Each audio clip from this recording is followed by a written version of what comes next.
The Body's Chemical Factory, Part 2, The Useless Organ. Really?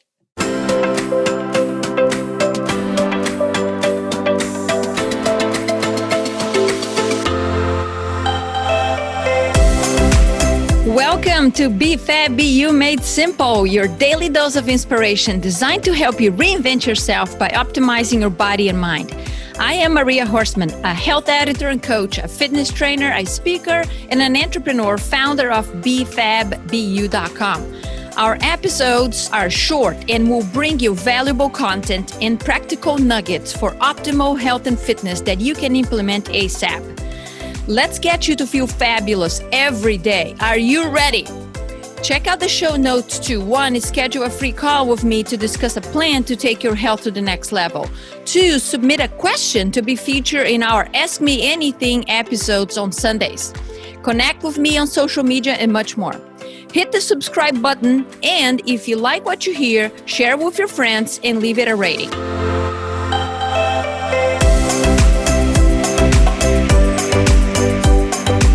The Body's Chemical Factory, Part 2, The Useless Organ. Really?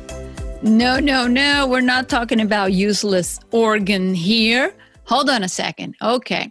Well, hello, this is Maria, your coach and trainer at BFABU. Welcome back to the BFABU Made Simple podcast. I'm happy to be here, and I'm glad you're listening in. Last episode, number 47, we talked about key functions of the liver and various sources of toxins. In today's podcast, we get to talk about the gallbladder. Yes, some people think that's useless. No, I'm going to tell you why it's not today. We're also going to talk about ways to prevent the removal of this organ. Yes, removal, because it's one of the most common surgeries, and that is totally preventable with what? Proper nutrition, lifestyle. Yes. It's always the same freaking answer, right? I know why these people are not doing. Well, that's my job as a coach. Anyway, the body is an incredible machine. It is resilient. However, when it comes to it's starting to get constant attacks, it might come to a breaking point. And that is often the case with the gallbladder. The tiny little guy over here, or girl, whatever you want to call it, it's a powerful organ that is not taken seriously, honestly.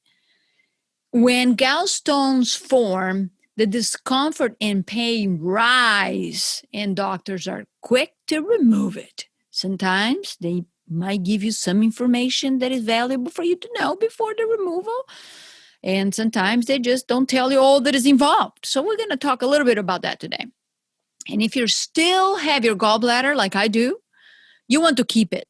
Because once the gallbladder is gone, my friend, like any other organ or part of your body, we cannot expect the body to function optimally. And if you're listening to this podcast, is because you want to thrive and you want to keep your body as healthy as possible, and you want to function optimally. So let's just do that, and let's do it together. The liver produces bile, a critical fluid to the digestion and absorption of fats in the small intestine. The common hepatic duct drains the bile away from the liver and puts into the gallbladder. Yes, the gallbladder is going to store it, concentrates it, and control the flow of bile by secreting it when it needs. And that is when we eat fats. If we don't have a gallbladder, the liver keeps producing it and producing bile and dripping bile into the intestine. Now, is that a problem? Yes, it's a problem because that constant flow can cause nausea. You and I don't want the nausea, right? So eventually this nausea settles down, but the real issue comes when we eat a lot of fat. And the constant dripping from the liver isn't enough. We need more. And without the gallbladder, we don't have this ability. And who wants a diet without fats? if you're an old school thinking that fats are no good, wake up, okay? We need fats for neurotransmitters, hormones, the skin, brain health, reproduction, immune system, and the list goes on. You and I need healthy fats. We're not talking about the crappy stuff out there. We need plenty of it. For example, in my breakfast this morning, I had avocado, coconut flakes, almonds, cashews, Brazil nuts. It was missing my hemp seeds, but that just, rich in omega-3 fatty acids. Anyway, now here is another cool thing the gallbladder does that goes beyond digestion of fats. Yes, you heard me right. It helps alkalize the food balls, BOLUS, from the stomach by secreting bicarbonate. So food balls, I call balls. It's like a ball-like mixture from chewing and saliva together. Yeah, that's not a nice kind of picture to visualize, right? However, take a second here to appreciate what the body's doing for you within seconds upon you chewing and putting something in your mouth, right? Now, this matters because pancreatic enzymes that that actually break the carbs and the proteins and the fats need an alkaline environment to do their job. So again, pancreatic enzymes that help break down carbs, protein, and fats need an alkaline environment to do so. No gallbladder, no bicarbonate to create the right pH level for this ball-like substance. And that, my friend, is how the gallbladder impacts the digestion and absorption of foods, including our carbs. Yes. And yes, if you're kind of getting technical here, the pancreas also secretes bicarbonate. But you really think that the body would assign this job to the gallbladder and the pancreas if wasn't necessary? Meaning that, there's two organs doing this. It's because it's necessary. I think the body is pretty productive. It's an incredible machine, and it's not going to just be assigning jobs over here with no purpose, right? So let me tell you actually a quick story. Early this year, an acquaintance of mine posted on social media that useless organ has been evicted. Big in her post. I read the comments because I had no idea what was going on. And I found out that she had her gallbladder removed. Well, obviously I had to comment on that. And I wish her a healthy recovery. And I basically said that I was unfortunate, to hear that she was happy to have removed such important organ.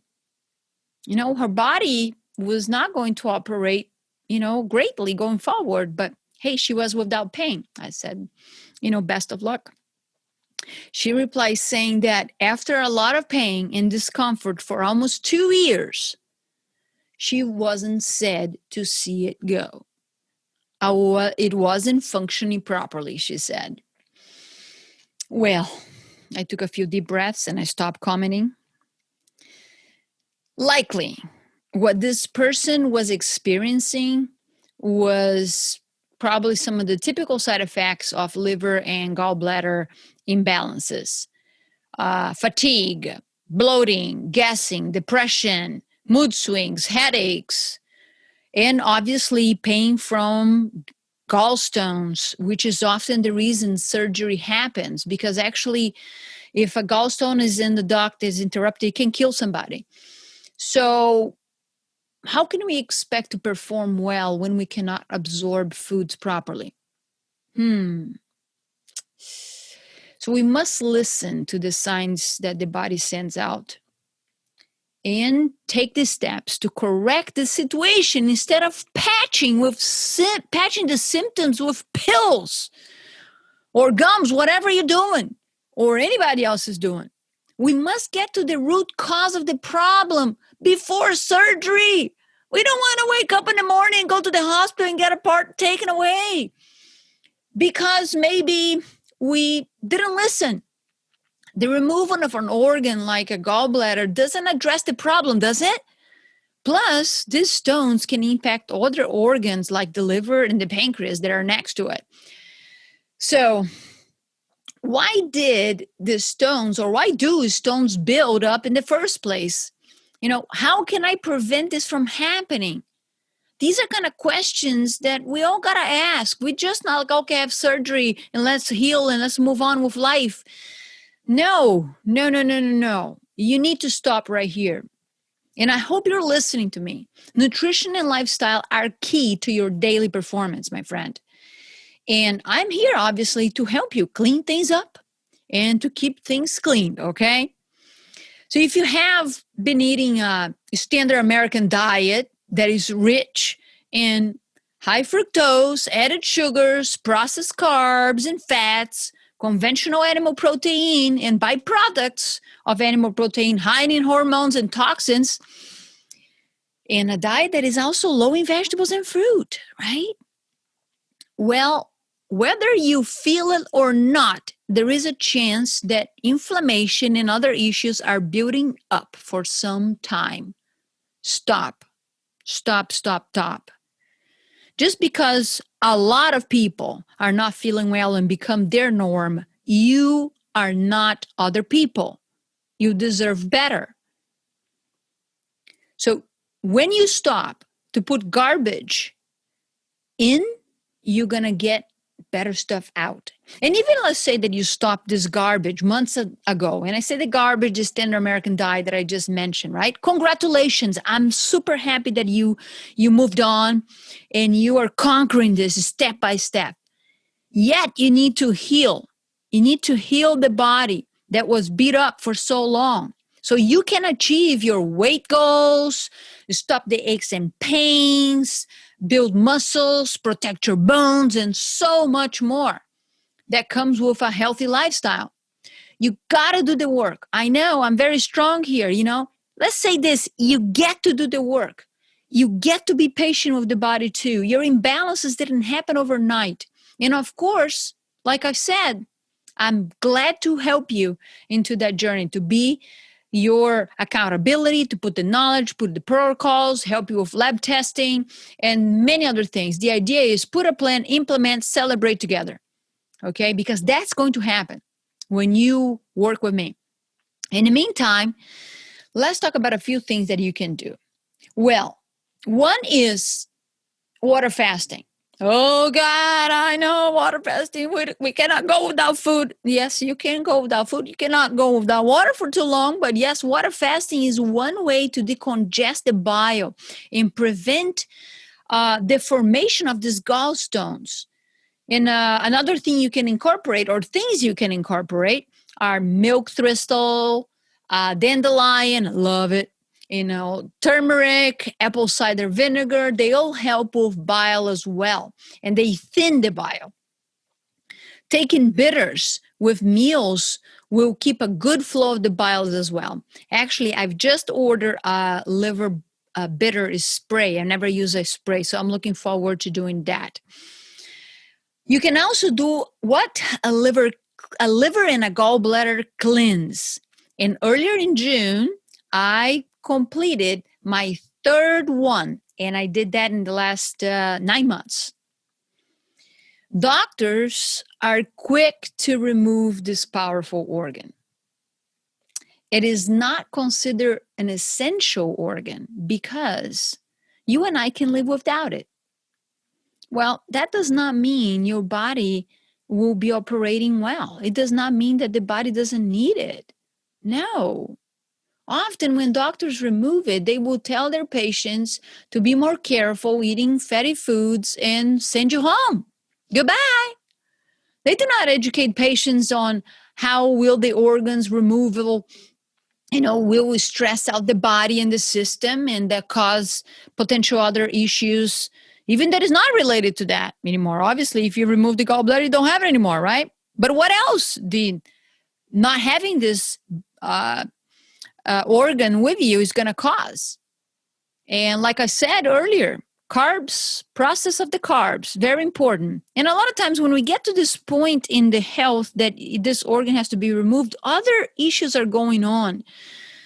There's a chance that your stomach acid is already kind of impaired too, and that is going to impact the breakdown of the proteins. And the proteins, they're a source of the amino acids, which are again are going to impact, our cell metabolism, neurotransmitters, and so on.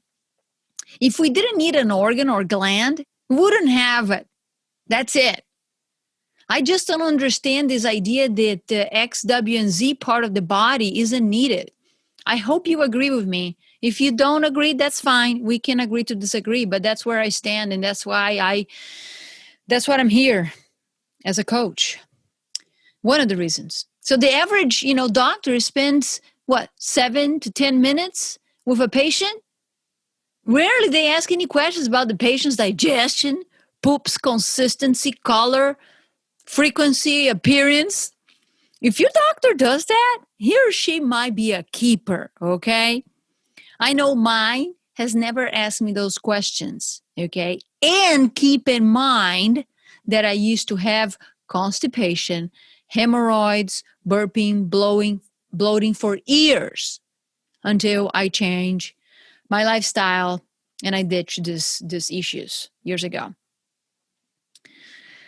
There are a lot of things that you and I can do to keep our liver and gallbladder healthy.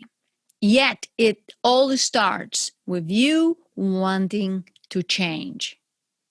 And small steps are just fine. They can go long ways. Transform each step into a new habit and keep piling them up, baby. You will do those things when you believe that your body is your temple and you respect it accordingly. This is your health and your life. If you feel that you're not operating at your best, you don't have the energy, you don't have the stamina, aches and pains, and you don't have the answers, don't stop seeking answers. I would love to be part of your health village. Just be ready to rock and roll, baby. Go to bfabbu.com. The link is also on the show notes. Book a call and let's establish a plan of attack so you feel vibrant in your own skin. And don't worry so much about that aging process and the quality of your life. So stay tuned over here because next episode I'll share my experience about this 3 liver flushes that I've done and how awesome they were and process and outcomes and so on. And that might be something that you want to consider doing yourself too. So thanks for listening and thanks for sharing with your friend and family member. And also, if you have a second here, if you're listening to this show in iTunes or Apple Podcast, leave us a rating, please, and your feedback. Your review will help the show grow and reach other awesome people like you. Talk to you soon. Bye-bye. Thanks for listening to the BFABU Made Simple podcast. Can you do me a favor? If you enjoyed this episode, share it with a friend and leave it a rating. It helps the podcast and I really appreciate it. If you're wondering where to start, head over to my website, linked in the show notes, to sign up to receive encouragement, tips, and strategies to maximize results. While you're there, download a free health guide to get you started today. If you're looking for a coach and trainer to help you optimize your weight, body, and health, get on my calendar. Let's discuss your goals, establish a custom plan, implement it, and celebrate your results. Together, we can do this. Find the link to schedule a free energy audit strategy session also in the show notes. Connect with me on social media. I would love for you to let me know that you're listening to the show. Also, see the show notes for the links. In addition to a qualified healthcare practitioner, it's important that you have someone in your corner who is in for you and will help you to plan and stay on track implementing your goals. Are you ready? Let's rock and roll this boat. I will see you on the next episode of BFAB-BU Made Simple. Just a reminder that this podcast is for educational purposes only. This podcast is not a substitute for health care by a doctor or other qualified medical professionals. This podcast is provided on the understanding that it does not constitute medical or other professional advice or services.